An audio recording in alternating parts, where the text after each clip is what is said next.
Hello students, important 2 mark and 3 mark series la ipo நம்ம lesson number 3 la correcta lesson number 3 la example problem 3.10 ல இருக்கும் example problem 3.10 ரெண்டு material கொடுத்திருக்காங்க அந்த ரெண்டு மெட்டீரியல் எதுன்னு பாத்தீங்கன்னா ஒன்னு x இன்னொன்னு வந்து y அப்படினு கொடுத்திருக்காங்க whose magnetic intensity of magnetization அப்படிங்கிறது என்னது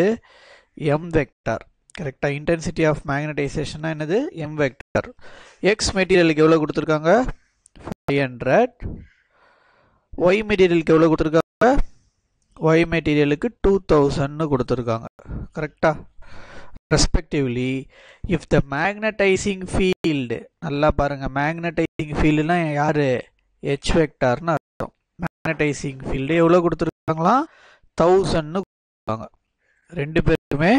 1000 தான் கொடுத்திருக்காங்க அப்ப எது ஈஸியா which material these materials can be easily magnetized இவ்விரண்டு பொருட்களையும் வைக்கும் பொழுது எந்த பொருள் எளிதில் காந்தமாகும் அப்படினு கேட்டிருக்காங்க அப்ப இதுக்கான ஃபார்முலா நமக்கு தெரியும் how easily a material can be magnetized அப்படினு சொல்றதுக்கு நம்ம எந்த இதை யூஸ் பண்ணுவோம் நம்ம என்ன டேர்மை யூஸ் பண்ணோம்னா susceptibility கரெக்ட்டா susceptibility என்ன ஃபார்முலா நமக்கு modulus of m vector கரெக்ட்டா divided by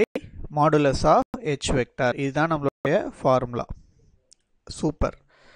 which is equal to இப்போ நான் வந்து மெட்டீரியல் x க்கு மட்டும் எடுத்துக்கறேன்னு வெச்சுக்கோங்க மெட்டீரியல் x க்கு நான் எடுத்துக்கறேன்னா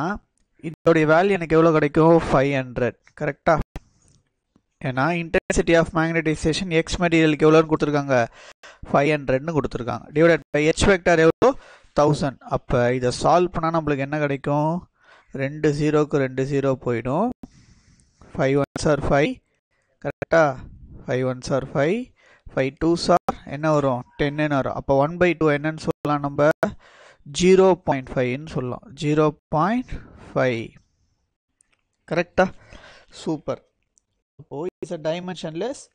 quantity அப்படி நம்ம சொல்லிருப்போம் அடுத்து இதே மாதிரி இப்ப எதுக்கு எழுத போறோம் நம்ம chi m கரெக்ட்டா y மெட்டீரியலுக்கு எழுதும்போது சேம் இதே ஃபார்முலா தான் நமக்கு வரும் என்ன வரும் modulus of m vector divided by modulus of h vector னா இது ரெண்டு மெட்டீரியலுக்கும் நம்ம susceptibility value that is chi m கண்டுபிடிச்சாதான் யார் ஈஸியா மேக்னடைஸ் ஆவாங்க நம்மளால சொல்ல முடியும் அப்போ magnetic intensity of magnetization எவ்வளவு கொடுத்திருக்காங்க y மெட்டீரியலுக்கு 2000 னு கொடுத்திருக்காங்க கரெக்ட்டா intensity of magnetization எவ்வளவு கொடுத்திருக்காங்க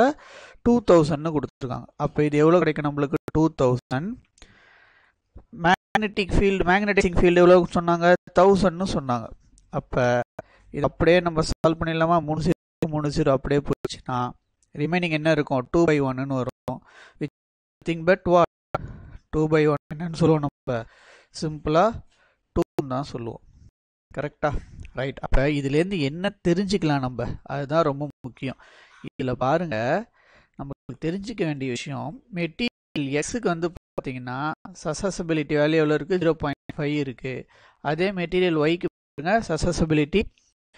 எவ்வளவு இருக்கு 2 ன்னு கிடைக்குது அப்ப எந்த மெட்டீரியல் ஈஸியா